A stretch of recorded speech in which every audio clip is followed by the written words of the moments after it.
본 방송에서 제공하는 투자 정보는 투자 판단에 대한 조언입니다. 방송에서 제공하는 주식의 가치, 가격 상승 및 하락에 대해서는 방송사에서 보장하지 않습니다.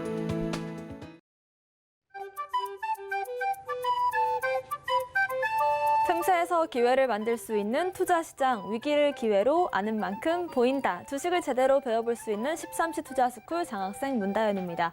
저희 13시 투자스쿨에서는요, 김선규 1타 강사님만의 전략적인 노하우를 통해서 투자에 대해서 A부터 Z까지 배워볼 예정이니까요. 끝까지 많은 관심 부탁드리겠습니다. 저희 방송 유튜브를 통해서 실시간으로 소통하고 있습니다. 유튜브에 서울경제TV 검색하시고 채팅창 통해서 소통 가능하시고요. 24시간 함께 하실 수 있는 방법도 있습니다. 아래 보이시는 노란톡 QR코드를 스캔하시고 입장코드 1357 누르고 들어오시면 되고요. QR코드 같은 경우에는 방송 중에만 저희가 띄워드리기 때문에 방송 끝나면 입장하실 수 없다는 점도 말씀드리겠습니다. 노란톡방 들어오시는 분들께 저희가 선착순으로 선물도 드리고 있습니다. 김성규 전문가님께서 직접 작성을 해주신 테마 리포트인데요. 이 4가지 섹터에 대한 테마 리포트도 받아보고 싶으신 분들은 아래 보이시는 노란톡 통해서 받아보실 수 있을 것 같습니다. 저의 간판 얼굴이시죠? 김성규 전문가님 바로 인사드려 볼게요. 전문가님 안녕하세요. 안녕하세요. 안전하고 확실한 수익의 김상규입니다. 네, 미국 증시와는 상관없이 여전히 코스피는 잘 올라가고 있죠. 그런 가운데 또 내 2차 전지 또 생각보다 안 올라가고 좀 많이 좀 힘들어하시는 부분도 있는데 13시 투자스쿨에서 여러분들과 함께 하겠습니다. 오후장까지 절대 지치지 마시고 끝까지 함께 하실 것을 권해드립니다. 궁금하면 노란톡!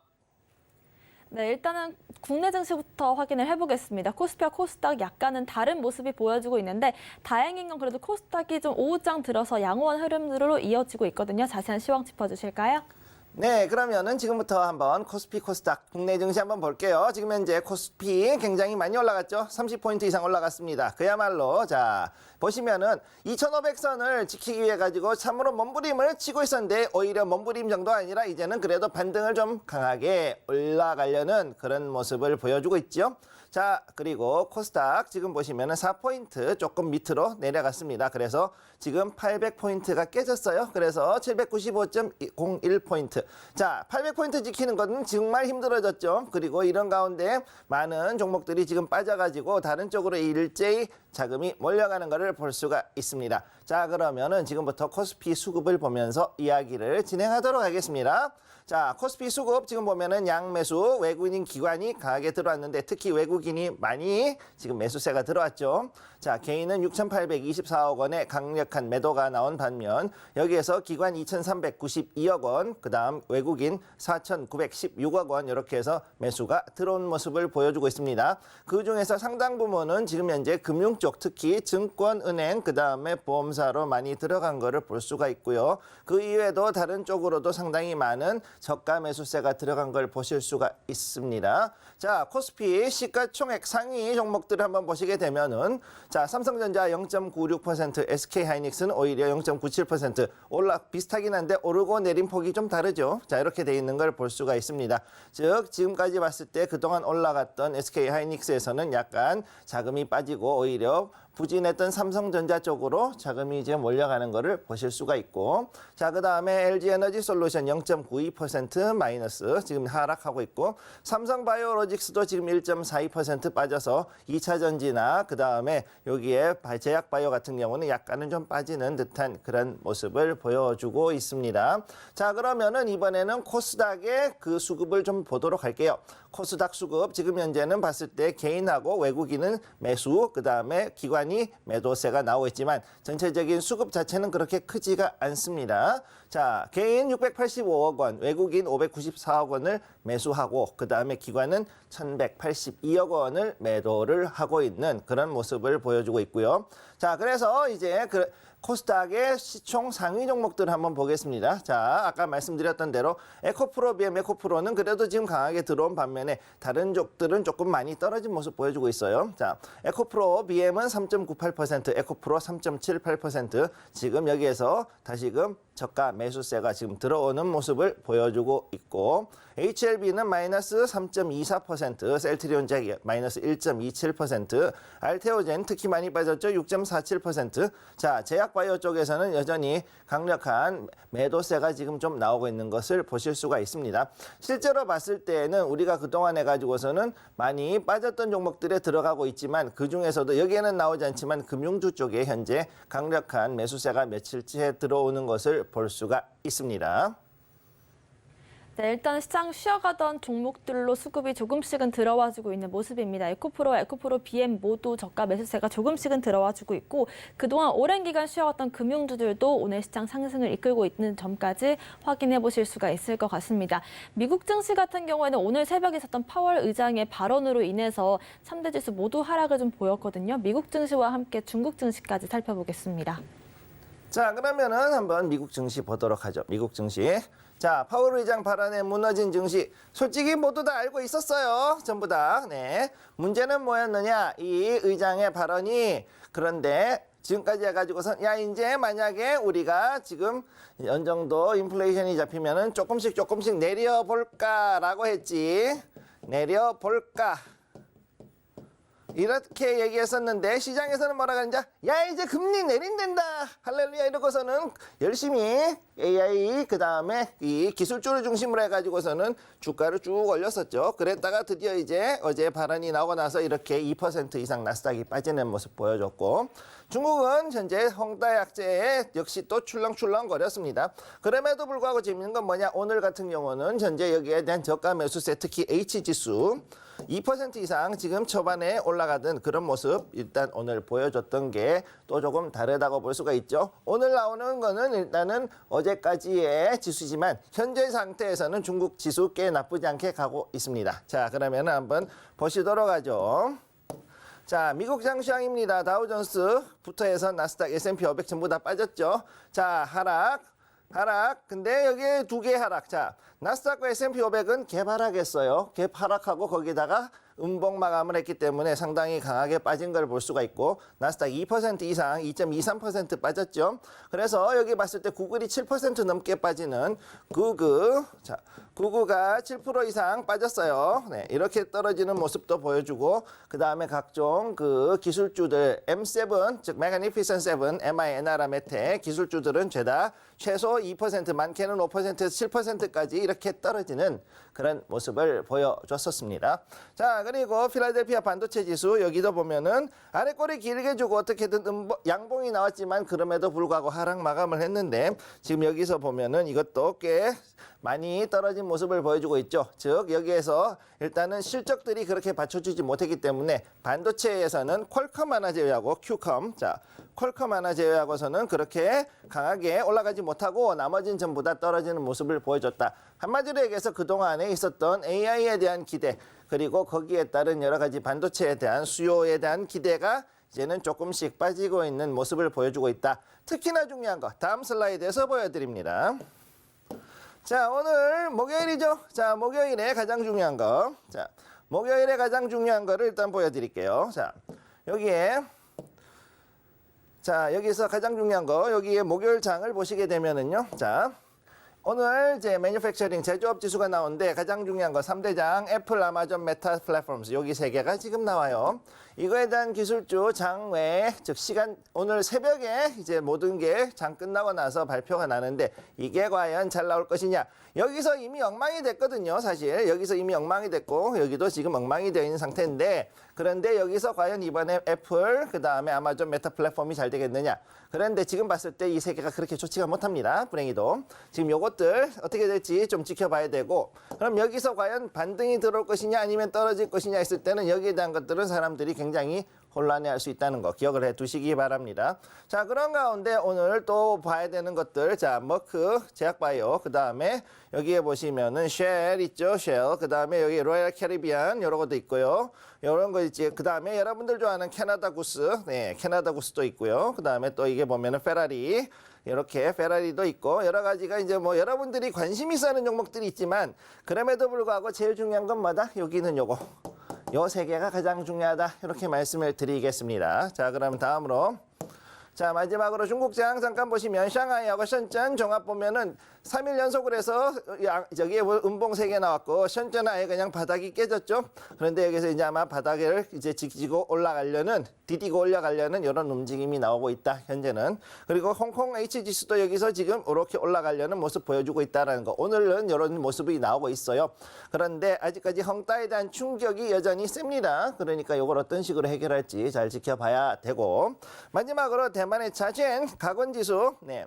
지금 미국에서 기술주 그다음에 반도체에 관련해 가지고서는 지금 주가가 빠지고 있는데 당연히 TSMC가 좋을 리가 없겠죠. TSMC가 안 되면은 못 가는 장이 있습니다. 그게 바로 이 대만 장인데 대만 시장이 아무래도 오늘도 생각보다는 쉽지가 않을 것이다. 그래서 그야말로 한 종목으로 그래 원스탁 원더 한마디로 한 종목 가지고 끌고 가는 2개의 시장이 있는데 첫 번째가 뭐냐면 이 대만의 가건 TSMC가 그렇고요. 두 번째는 뭐냐 사우디 아람코의 타다울이 바로 그런 예가 있는데 솔직히 말씀드리면 타다울 같은 경우는 사우디 아람코가 혼자서 시총의 거의 한 70% 정도 차지하고 있다 보니까 사실은 거기는 뭐 그 종목 하나가 다 끌고 간다고 보시면 되죠. 자, 그러니까 현재 상황으로 봤을 때 어떠냐? 이제 오늘 과연 기술주 3대장들이 어떤 식으로 갈지 잘 봐야 된다. 이렇게 말씀드리겠습니다. 네, 이번 주 미국 증시 같은 경우는 FOMC뿐만이 아니라 주요 그 증시들의 실적 발표가 있는데요. 특히나 오늘 같은 경우는 애플과 아마존 그리고 메타까지 실적 발표가 있기 때문에 이 세 가지 종목들이 어떻게 기업 실적 발표가 있을지에 따라서 향후 방향이 좀 정해질 것 같습니다. 중국 증시 같은 경우는 헝다 리스크 저희가 이번 주 내내 좀 강조드리고 있는데요. 미국 증시와 중국 증시에 대한 자세한 시황 분석 필요하신 분들은 노란톡방 통해서 받아보실 수 있습니다. 방송 중에만 저희가 QR코드 띄워드리고 있으니까요. 확인하시고 들어오시면 좋을 것 같고요. 선착순으로 입장하시는 분들께 저희가 또 이렇게 테마 리포트까지 나눠드리고 있으니까요. 자세한 참여 방법 화면으로 만나보시고 참여해보시면 좋을 것 같습니다.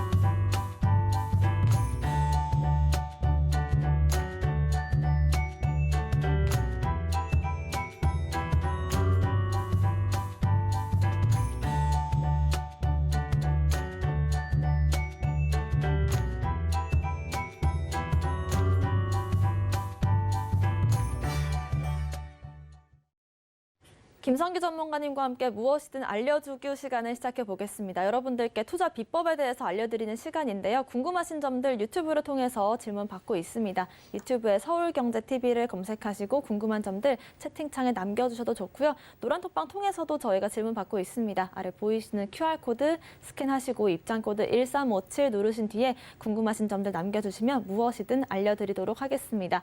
전문가님, 저희가 매일 한 가지씩 투자 비법을 배워보고 있는데 목요일은 어떤 투자 비법을 알려주실까요? 네, 목요일은 역시 스몰캡이죠. 네, 여기 나와 있는 대로. 자, 안전하고 확실한 수익 제 모토죠. 자, 안전하고 확실한 수익 이 4개 크게 주제를 가지고 얘기합니다. 리스크 관리, 원금 보존, 그다음에 해징. 어제까지 해징했죠. 그다음에 오늘은 스몰캡에 대한 이야기를 합니다. 자, 좋은 종목을 어떻게 찾느냐? 어떻게는 모르겠지만 일단은 찾아가지고 소액에다가 중기 투자라는 것. 이것이 중요하다는 걸 여러분께 말씀드립니다. 지금부터 들어가도록 하죠. 자, 지금부터 스몰캡에 대한 얘기를 들어갑니다. 스몰캡을 일단 판독하는 데는 무조건하고 기본적 분석이 1차다. 자, 기본적 분석. 자, 우리 외국인과 기관들이 뭘 한다 그랬죠? 펀더멘탈이라 그랬죠? 펀더멘탈.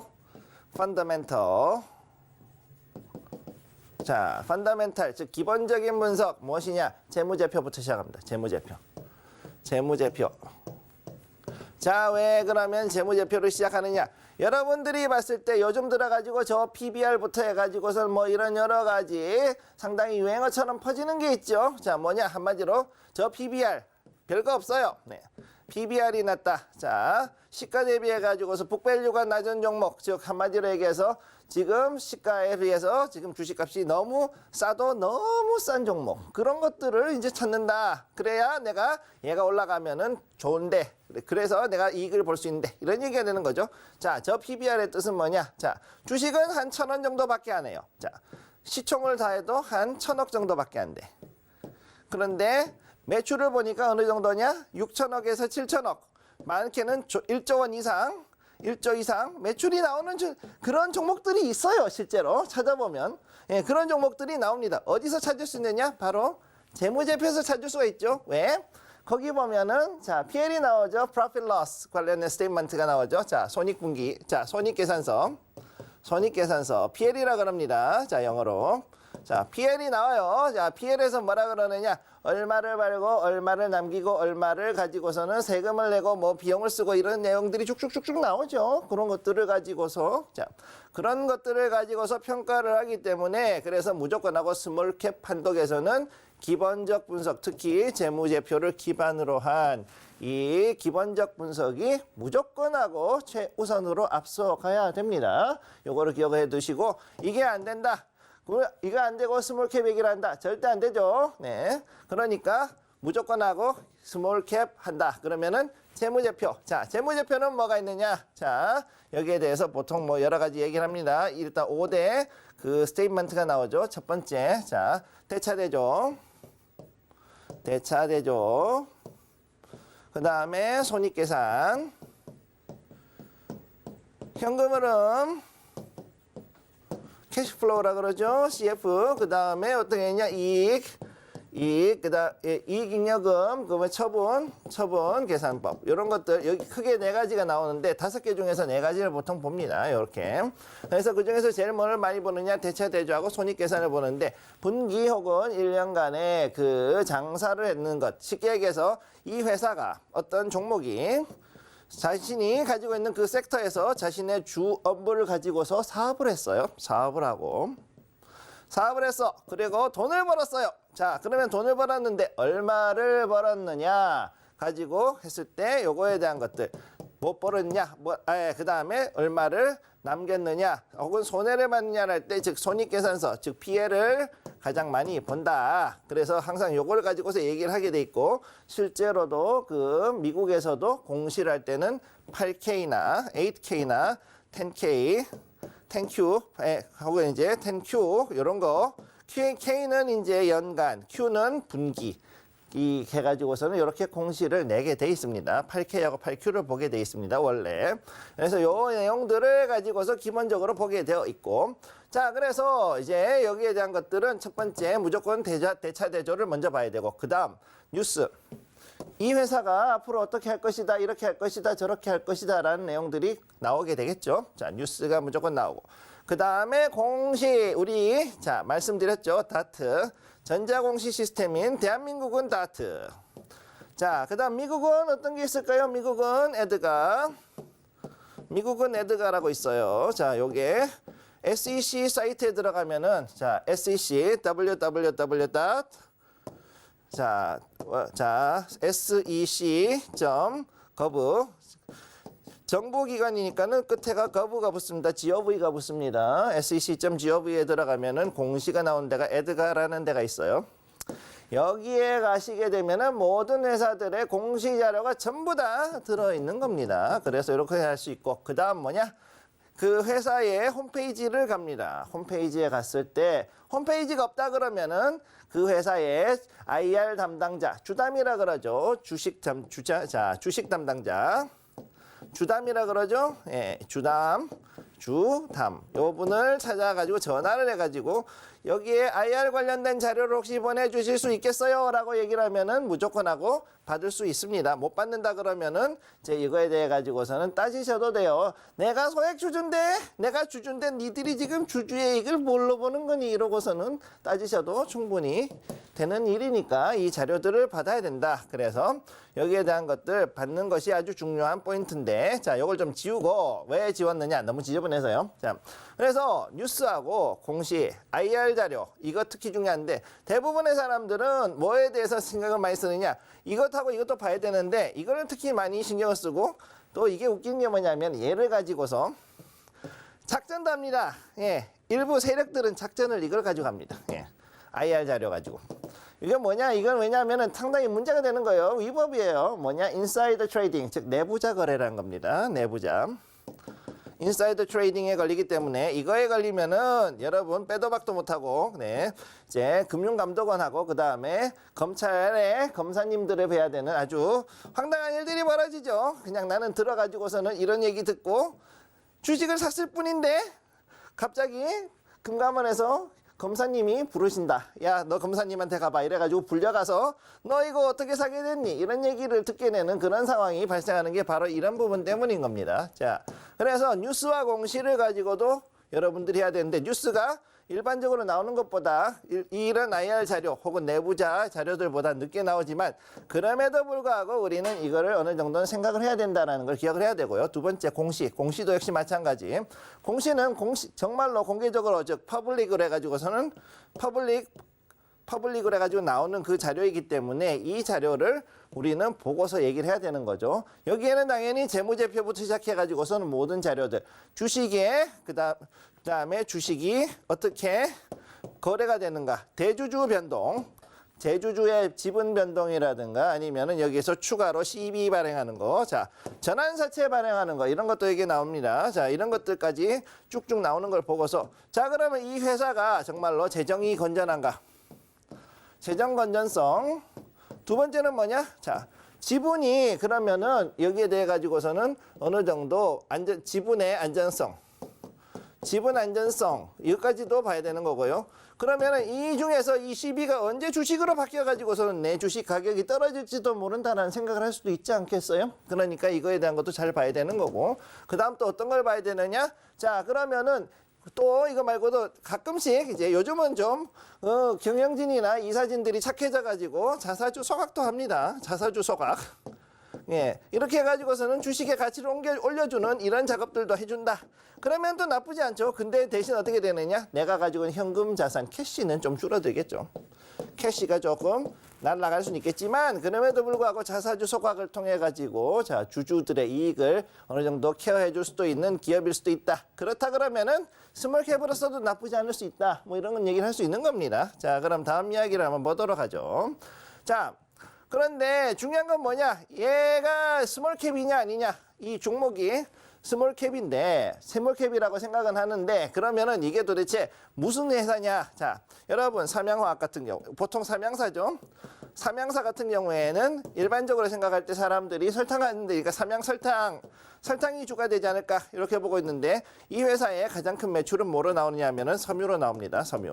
섬유가 50% 정도 나옵니다. 대충. 요즘은 조금 그 비율이 줄었지만 이제 삼양화학이라든가 이런 데가 이제 설탕뿐만이 아니라 설탕이 우리가 볼 때 가까이 있어서 그런데 실제로는 오히려 이런 섬유를 갖는 경우가 많이 있어요.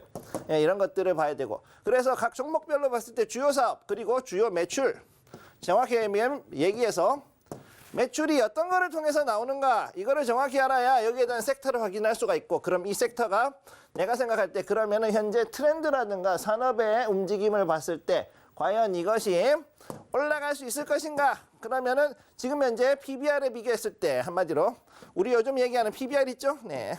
PBR로 비교했을 때 아 이게 주가가 싸도 너무 싸네 그래 내가 그렇다면 이거 사도 되겠네 라는 확신이 들었을 때 그때 은혜가 어느 정도의 자금을 집어넣어서 이거를 스몰캡으로 보고서 내가 스몰캡으로 보는 것도 있지만은 중요한 거는 사람들이 어느 정도 이거를 인정해주는 트렌드가 있어야지만 가격이 올라가겠죠. 자, 그거를 알아야 되는 겁니다. 자, 그리고 중요한 거 사람들이 얘기하는 거 섹터하고 테마 늘 얘기합니다. 이거 헷갈리면은 여러분 주식에서 항상 손해 보실 거다. 제가 늘 말씀드리죠. 자, 섹터와 테마를 헷갈렸다. 그러면은 여러분 100% 스몰캡 투자 실패합니다. 이게 자, 가령 뭐 한신기계 같은 경우, 자, 한신기계 특히나 요즘 정치. 네. 이래가 자고 있죠. 이게 그런데 얘는 기계가 만든 회사인데 얘가 왜 올라갈까? 테마 때문에 올라가죠. 아무튼 어떤 정치 부분 하시는 분 때문에 올라가죠. 그 연결돼 있다 그래서. 그런데 이거는 만약에 섹터다 이렇게 했을 때는 이거는 어떻게 되느냐? 우리는 지금 섹터에 집중을 해야 되지 테마에 집중을 하면은 안 됩니다. 왜냐? 스몰캡은 중장기로 끌고 가기 때문에. 중장기로 가는 거기 때문에 섹터가 만약에 어떤 것이다. 얘가 업종이 어떤 것이고 업종이 어떤 것인지를 정확하게 알고서 가면은 얘는 성공할 수 있지만 테마로 해가지고 간다. 그래서 이걸로 가거나 아니면은 뭐 초전도체 뭐 신성델타테크. 네.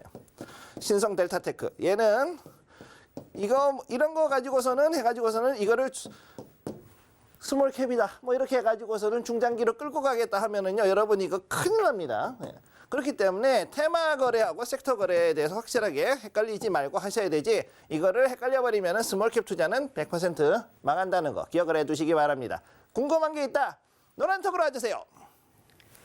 네, 목요일은 스몰캡에 대해서 배워보는 시간인데요. 기본적으로 대차대조와 손익계산, 현금 흐름과 이익 처분까지 굵직한 그런 사안들을 알아야 될 것 같고요. 우리가 또 IR뿐만이 아니라 뉴스와 공시까지도 체크해야 될 정도로 정말 스몰캡 투자에 있어서 확인해야 될 부분들이 많은 것 같습니다. 전문가님 사실 너무 잘 설명해 주셔서 궁금한 점이 안 생길 정도긴 한데, 흔히 이런 얘기 많이 하잖아요. 뭐 뉴스와 공시는 후행 지표다라는 얘기도 있을 정도로 차트에 이미 선반영되어 있다라는 말들도 많은데, 전문가님의 개인적인 생각은 좀 어떠신가요? 일단은 저는 여기에 대해서는 되게 중요한 얘기를 해주셨어요. 뉴스와 공시가 후행이기 때문에 이게 차트가 먼저 간다. 그거는 충분히 있을 수 있는 얘기고, 그거는 뭐냐? 단기적으로 하는 것, 즉 단타성 매매는 이게 분명히 적용이 됩니다. 네, 그거는 맞아요. 그런데 우리가 하는 스몰캡은 어떻게 되느냐? PBR이 낮은 애들은 그렇게 쉽게 안 바뀌어요. 한마디로. 특별하게 뭔가 해가지고 있던 이벤트가 있어가지고 이벤트 드리븐으로 해가지고서는 걸리지 않는 한은 얘가 급등하는 일이 없다는 거죠. 네. 중요한 거는 뭐냐면은 급등하지 않는 종목으로 살살살살 올라가면서, 그러면서도 내가 편안하게 돈 버는 게 중요하다는 게 스몰캡의 핵심이에요. 네, 그러니까 그거를 일단은 기억을 해두시기 바랍니다. 네, 스몰캡의 핵심은 우리가 좀 안정적으로 투자하는 데 중점이 있는 것 같습니다. 여러분들께서 김성규 전문가님의 투자 비법이 좀 더 궁금하다라고 하신다면 방송 중에 띄워드리고 있는 이 QR코드를 스캔하시면 되고요. 방송 중에만 입장하실 수 있습니다. QR코드 입장 코드는 1357 홀수 4글자로 누르고 들어오시면 좋을 것 같고요. 들어오시는 분들께 저희가 투자 비법들과 함께 섹터에 대한 분석 자료집도 나눠드리고 있다는 점 다시 한번 말씀을 드리도록 하겠습니다. 무엇이든 물어보기 시간으로 넘어가 볼게요. 저희가 섹터와 테마에 대한 이야기를 했는데 먼저 섹터에 대한 걸 배워보는 시간이거든요. 오늘은 어떤 섹터 배워볼까요? 자, 오늘의 섹터. 자, 보통 화요일, 목요일은 제가 미국 걸 가려줍니다. 자, 오늘의 섹터, 미국의 유틸리티. 자, 유틸리티가 뭐냐면은요. 자, 보통 우리가 얘기하는 수도, 전기. 를 보통 이제 유틸리티라고 합니다. 자, 미국에서는 왜 이게 나오느냐?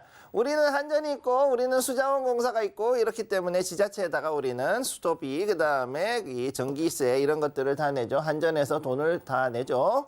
그래서 나라에서 아주 싼 값에 그야말로 미친 듯한 적자를 봐가면서도 이렇게 국민들에게 싸고 아주 고품질의 전기를 공급을 해주는 대한민국 참 좋은 나라예요. 자, 그런데 미국은 어떠냐? 바로 지자체에 있는 민간 사업자, 유틸리티 사업자들이 엄청나게 많습니다.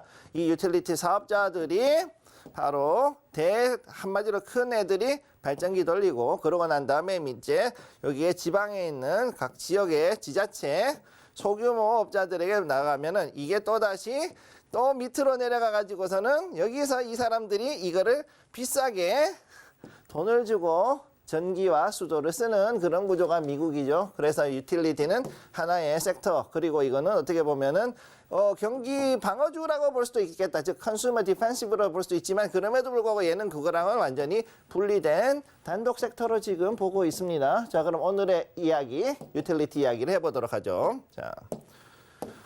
자, 방금 제가 말씀드렸듯이 한국은 안전해서 미국은 전력회사에서, 네, 자 이렇게 나오는 거죠. 자, 전기 단적인 예를 보자. 대부분의 경우 유틸리티는 전력회사입니다. 근데 한국은 한전에서 이렇게 하죠. 그러니까 어떻게 되느냐? 나라에서 국민들에게 기본적인 서비스로서, 국민들이라면은 누구든지 값싸게 전기를, 고품질의 전기를 쓸 수 있도록 해주는 게 한전. 자, 그래서 여기서 뭐 하느냐? 석탄, 그 다음에 가스, 원전, 신재생 에너지, 그 다음에 수력도 있고요. 그 다음 뭐 이런 게 있죠. 자, 이런 것들이 쭉쭉 있죠. 그런 것들을 쭉 운영을 해가면서 이제 우리 대한민국 국민들은 그야말로 전기의 천국 같은 그런 개념으로 씁니다. 실제로 대한민국은 10대 전기 소비국이에요.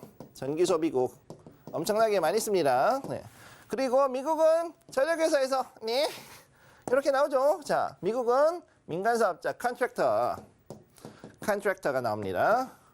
자, 컨트랙터가 전력회사에서 우리가 그러면은 그 발전소를 짓고 그다음에 여기에서 우리가 전기를 생산한 다음에 이것을 가지고서는 다른 사람들한테 팔게 허가를 해주세요. 그렇게 해가지고서 정부 혹은 지자체에서 허가를 받은 컨트랙터가 전력을 생산을 하거나 아니면 수도를 정비를 해가지고 그 수돗물을 공급을 해주는 게 바로 이 유틸리티 관련 회사가 되는 겁니다. 자, 민간 사업자가 그래서 특세를 하고 있죠. 그래서 미국에서 특히나 힘든 것들이 두 가지가 있는데 첫째는 뭐냐? 의료보험이요.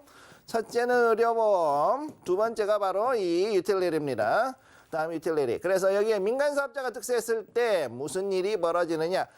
우리가 생각보다 그렇게 품질이 좋지 않은 그냥 적당한 품질의 적당한 혹은 적당하지 않은 상당히 저급의 그 비싼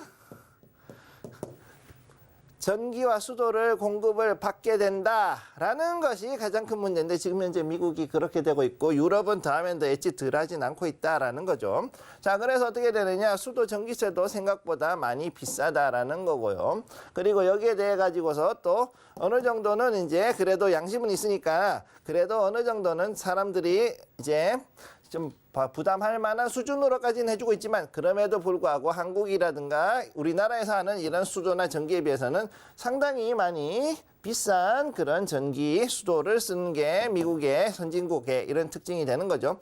자, 그런데 더 큰 문제는 뭐냐? 그러면은 유지보수라도 잘 해줘야 되는데 유지보수 그게 뭐예요? 이러고서는 안 해주죠. 자, 이게 무슨 얘기냐면요. 여러분, 전력선을 만들죠. 그러면 발전소에서 그냥 발전만 하면은 그게 전기가 우리 집으로 오느냐? 절대 아니죠. 뭐냐? 전력선을 만들어야죠. 전력망이라 그럽니다. 그리드. 이거를 그리드라 그러는데 이 그리드를 만들어야 되는데 그리드를 만들어 놓기만 하면 되는 게 아니라 유지 보수를 해줘야 됩니다. 왜? 자, 전기선을 쭉 해놨죠. 자, 그래서 웃기는 얘기가 뭐냐면은 미국 같은 경우 저기에 전신주를 만들면 나무를 가지고 통나무로 만들죠. 그러다 보니까 요즘 그 유지 보수해야 될 전력선이 많다, 전력선하고 그 다음에 이 전신주가 많다 보니까 통나무 관련주들이 떠요. 럼버. 예, 럼버 테마가 요새 뜨고 있습니다. 웃기지만 아무튼 이렇게 해가지고서는 최근에 여기 한번 이렇게 확 떴던 적이 있죠. 그랬는데도 불구하고 유지보수 생각보다 안 납니다. 왜? 돈이 없어서. 전력회사들이 생각보다 돈이 없습니다. 그래서 이 유지보수 하는 게 특히나 힘들고 또 사람들이 그 허허벌판에 가가지고서 전신주 갈고 그 다음에 전선도 한 5년에서 10년 사이 지나면은 얘가 비 맞고 바람 불고 재수가 없으면은 미국은 또 허리케인이 들죠. 허리케인에 전선 끊어졌다. 그러면은 그것도 가가지고서 수리해야 되고 여러 가지 일들이 벌어집니다. 자, 그러다 보니 유지보수를 해야 되는데 그냥 유지보수 그게 뭐예요? 먹는 거예요? 이런 수준으로 해가지고 거의 뭐 제대로 해주지 못하는 일들이 벌어집니다. 자, 그래서 여기에 대해서 대표적으로 악명이 높은 회사가 누구냐? 미국의 서부에 있는 PG&E라는 애가 있어요. PG&E. 얘네들은 심심하면은 전기 끊어지고 그 다음에 또 문제가 뭐냐? 전력선이 오래되니까 열이 많이 나고 그러니 산불이 일어날 때 산불 났다 하면 일단은 PG&E한테 가가지고서는 캘리포니아 정부가 먼저 묻습니다. 너네 저 솔직히 말해봐라. 저기 전선에 불 붙은 거 있지? 이러고서는 추궁부터 들어가는 게 얘네인데. 자, 이런 것들이 있는 걸로 봤을 때 우리나라에 비하면은 이 유틸리티 종목들이 굉장히 열악하고 어떻게 보면 돈을 못 벌 것 같은데 그럼에도 불구하고 상당히 가지고 있는 보유한 유보금은 되게 많습니다. 그래서 웃기는 거죠. 자, 이 회사들의 특징이 뭐냐? 대부분의 경우는 석탄 발전을 아직까지도 석탄을 쓰고 있어요. 아직까지. 예. 그래서 이거를 가지고서는 어떻게 하면 바꿀까 가지고 지금 역대의 정부들은 엄청나게 고민을 했고 그 결과 이제 바이든 정부 같은 경우는 이제는 야 석탄 발전 그만해라 이제 제발 그만. 그래서 석탄은 그만 그랬고 그 당시에 무슨 일이 있었느냐 하면은 석탄을 왜 아직까지 쓰냐 그러는 사람들이 있는 반면에 우리는 지금 이해가 안 가지만 그런데 거기서 뭐냐? 이 석탄을 캐는 탄광의 회사가 또 프라이빗이죠. 얘가 또 이제 민간 탄광에서 로비를 해가지고 이거를 계속 쓰겠다라고 해가지고서는 갔던 게 2년 전까지 갔어요. 그런데 2022년에 드디어 이 석탄 탄광 그 노조 협회장님이 돌아가셨어. 이분이 돌아가셨어. 그래서 지금부터 해가지고 이제 석탄 발전을 들어갑니다. 이제 정리를 하고 친환경으로 돌아가는 거예요. 그래서 가스하고 친환경으로 돌아가는데 지금 여기서 문제가 뭐냐? 가스가 생각보다 너무 많이 쓰는 거예요. 자, 이 석탄을 대체하기 위해 가지고 LPG 혹은 가스 이거를 쓰다 보니까 이거를 이제 어떻게든 메꾸려면은 지금부터 더 많은 셰일 가스를 퍼야 되는데 여기서 문제가 발생합니다. 뭐가? 우크라이나가 전쟁했거든. 예. 우크라이나하고 러시아 전쟁했어요. 네. 이것 때문에 어떻게 됐느냐? 전 유럽이 가스가 없어가지고 난리가 났죠. 그러고 났더니 어떻게 됐느냐? 미국 입장에서는 이거 우리도 그렇지만은 갖다 팔면은 꿀이겠는데? 이거 남는 장사네 이래가지고 어떻게 됐느냐? 4배의 폭리를 취하고 가스를 팔았어요. 네. 가스를 유럽에 팔았죠. 그랬던 적이 있었습니다. 네.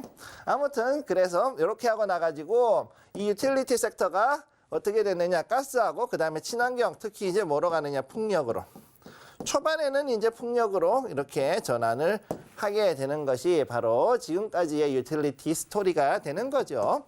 자, 그래서 다음으로 이제 우리가 보는 거 섹터의 이슈들을 보면은 일단은 여기에 보면은 이 유틸리티도 하부 섹터가 여러 개 있습니다. 하부에 여러 개가 있습니다. 종합이 있고 종합 그 다음에 전력, 수도, 그 다음에 또 이제 친환경, 쭉쭉 있어요. 이런 것들이 있는데, 그렇지만 전력이 일단 압도적으로 많습니다.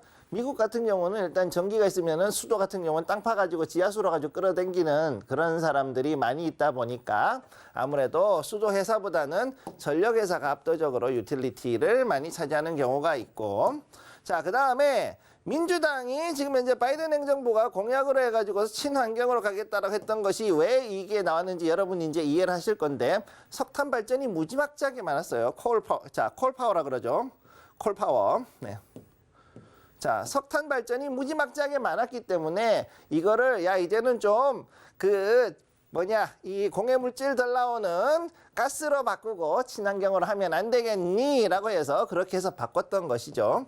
그래서 이걸로 해서 풍력을 밀었었는데 풍력이 또 문제가 뭐냐? 중국이랑 엮여 있어요. 그러다 보니까 어떻게 해야 되느냐? 안 돼. 이렇게 얘기하고 더 큰 문제는 뭐냐? 지멘스가 또 이제 문제가 생겼죠. 그동안에 깔아놨던 풍력이 또 문제가 생겨가지고 이거를 못 쓰고 그래서 태양광으로 넘어가는 그런 상황이 됐다.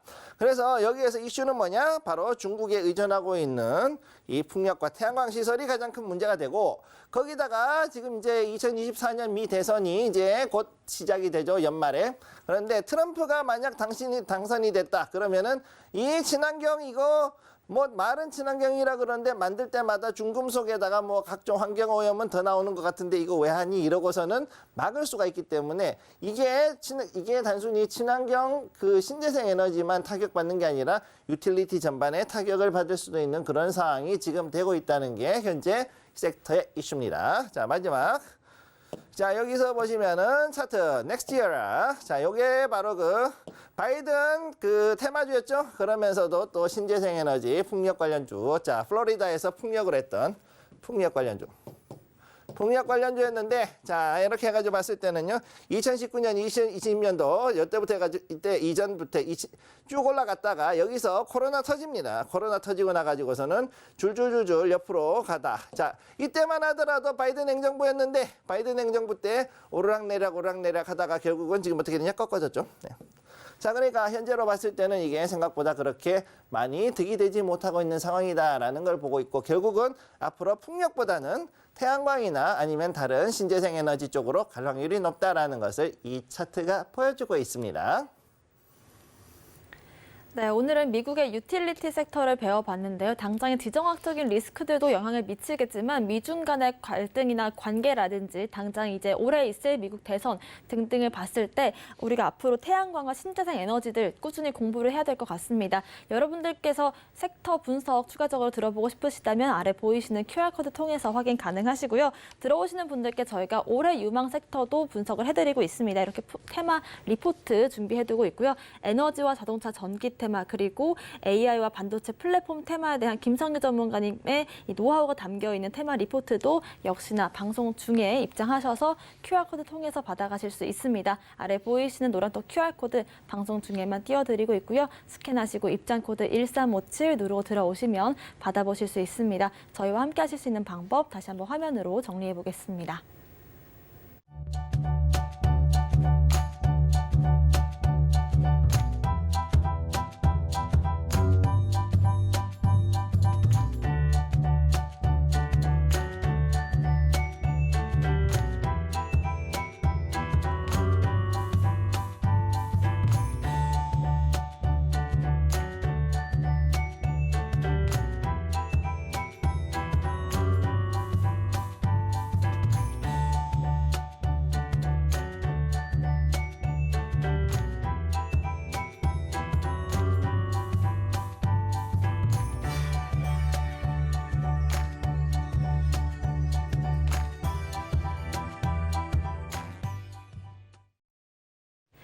네, 섹터에 대해서 배워봤다면 이제 테마 이야기도 조금 해볼 텐데요. 전문가님, 오늘 테마 자체가 좀 순환매가 많이 돌고 있는 것 같습니다. 주도 테마가 심지어 잡힌 것 같아요. 오늘 어떤 테마들 살펴볼까요? 네, 지금 현재 우리 주도 테마 잘 보시게 되면은 금융, 특히 이제 은행, 증권, 보험이 굉장히 장 초반부터 강하게 들어왔었고 이게 며칠 전부터 해가지고서 지금 이렇게 해가지고 이 금융 쪽으로 엄청나게 자금이 들어왔어요. 특히나 외국인과 그다음 기관들이 엄청나게 지금 여기에 돈을 집어넣고 있습니다. 그래서 주가가 굉장히 많이 올라갔죠. 단 며칠 사이에 대략 한 10% 이상, 어떨 때는 20% 이상, 특히 저축은행 같은 경우, 제주은행이나 이런 저축은행들 같은 군소은행들 같은 경우는 하루에 20% 이상 팍팍 올라가는 이런 일들도 벌어졌었죠. 그 다음에 이제 잠깐 나왔던 것들이 비대면 진료 관련해 가지고서 지금 현재 의료법 개정이 이제 곧 있을 거라고 하는데 여기에 관련해 가지고서 종목들이 이제 좀 튀어오르는 모습들을 보여줬었습니다. 관련 종목들이 지금 튀어올랐죠. 그 다음에 지금 현재 운송하고 항공, 자 운송도 여러 가지가 있지만 특히 항공 관련주들이 지금 해가지고 뛰어오르고 있고 그리고 또 운송 관련해서도 전체적인 전 종목들이 지금 상당히 잘 올라가는 그런 모습 보여주고 있습니다. 한마디로 얘기해서 자 지금부터 봤을 때는 2024년도는 그래도 좀 더 뭔가 물동량이 늘어나고 그러면서 경기가 회복되지 않을까라는 기대감이 지금 좀 우리나라에는 있는 것 같아요. 우리나라에는 자 미국은 모르겠지만 자 그다음 완성차 그리고 자동차 부품 종목들에 또 이제 들어가 있는 게 상당히 많이 나와 있고 특히 자동차 부품 중에서 자율주행 여전히 하나의 테마입니다. 자율주행으로 일단 보시면 되겠어요. 그래서 요 종목들이 현재 많이 움직이는 것들을 볼 수가 있고 자 종목은 한성크린텍 그다음에 유비케어 그리고 SK네트워크스까지 세 개의 종목을 지금 가져와 봤습니다.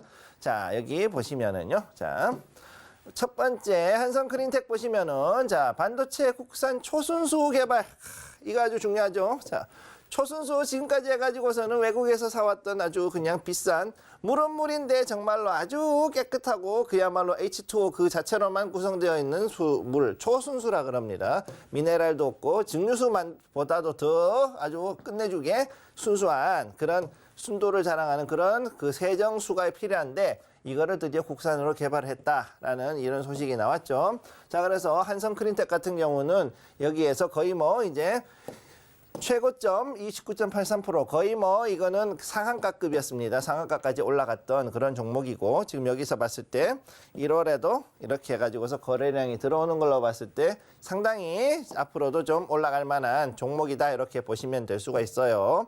자, 두 번째로 보겠습니다. 두 번째 유비케어. 자, 요게 바로 의료법 개정에 따른 비대면 진료. 자, 그래서 이 유비케어 말고도 현재 그 여러 가지 그 관련되어 있는 비대면 진료 관련 섹터 이쪽 테마에 있던 그런 종목들이 생각보다 많이 올라갔어요. 그래서 급등을 했고 최고점이 22.92%까지 올라갔었는데 이후에도 더 올라갔던 걸로 기억을 해요. 그래서 이런 거를 보면은 앞으로 의료법이 개정이 되면은 특히나 의료 정원, 일요인 정원 추가로 더 늘린 거 2,000명 이상 늘린다 그러죠.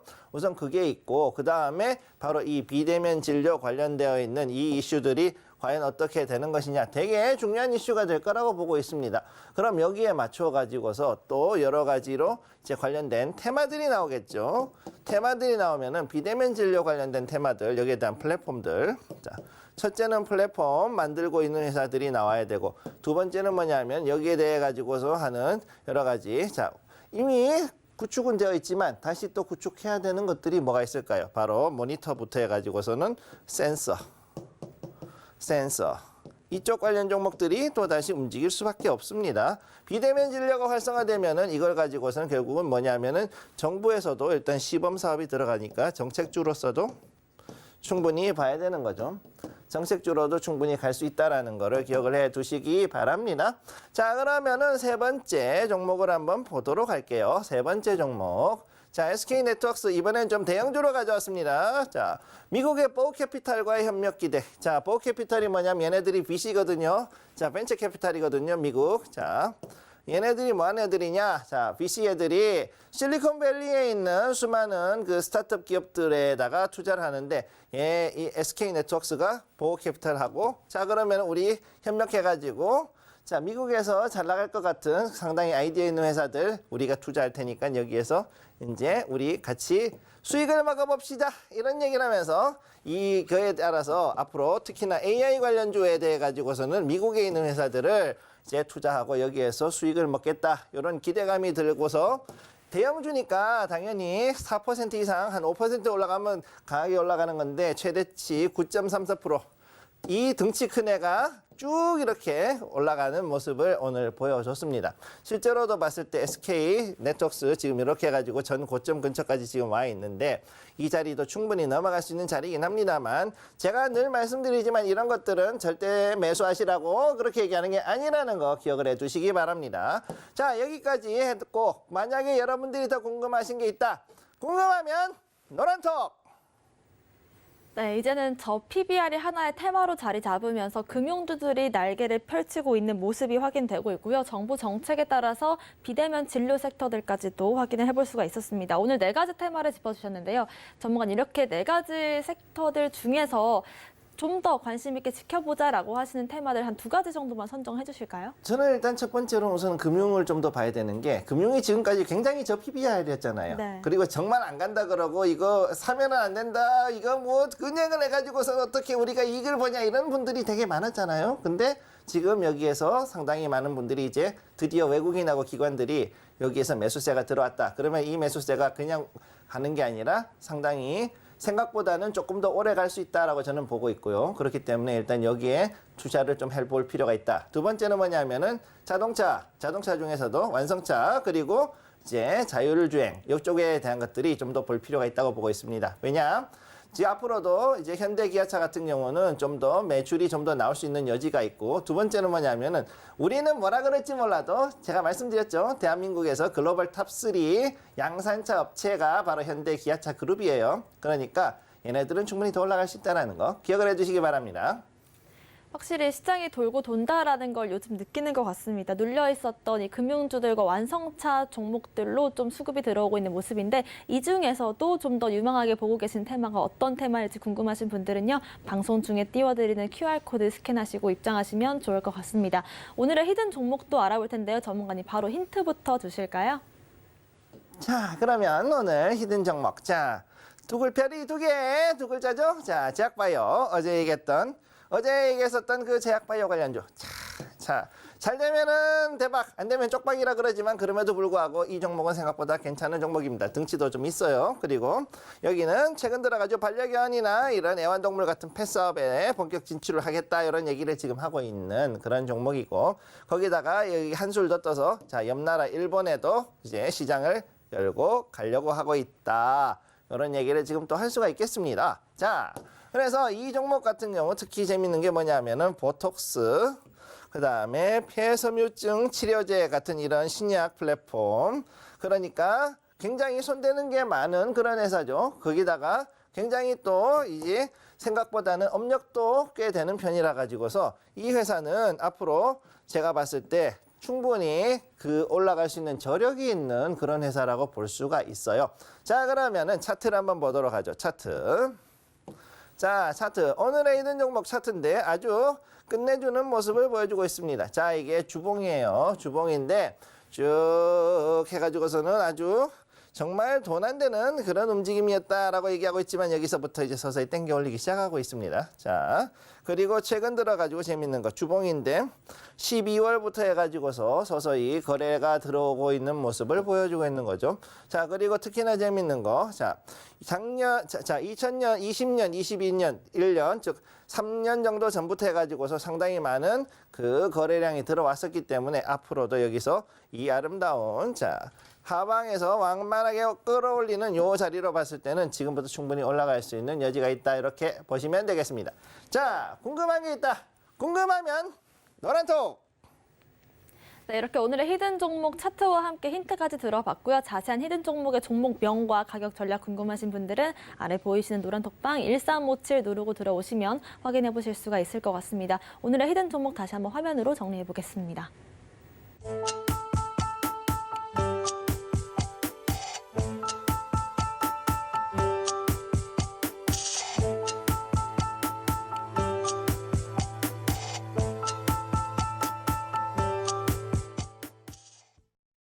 네, QR코드 같은 경우는 저희가 방송 중에만 띄워드리고 있으니까요. 방송 끝나시기 전에 입장하시면 좋을 것 같습니다. 입장코드 1357 누르고 들어오시면 좋을 것 같고요. 오늘 방송의 핵심 내용은 화면으로 정리해 보겠습니다.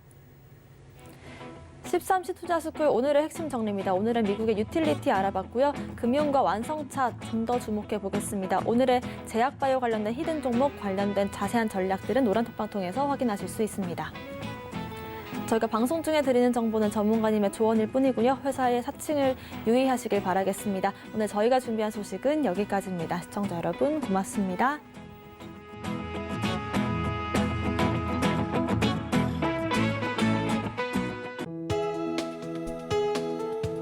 본 방송에서 제공하는 투자 정보는 투자 판단에 대한 조언입니다. 방송에서 제공하는 주식의 가치, 가격 상승 및 하락에 대해서는 방송사에서 보장하지 않습니다.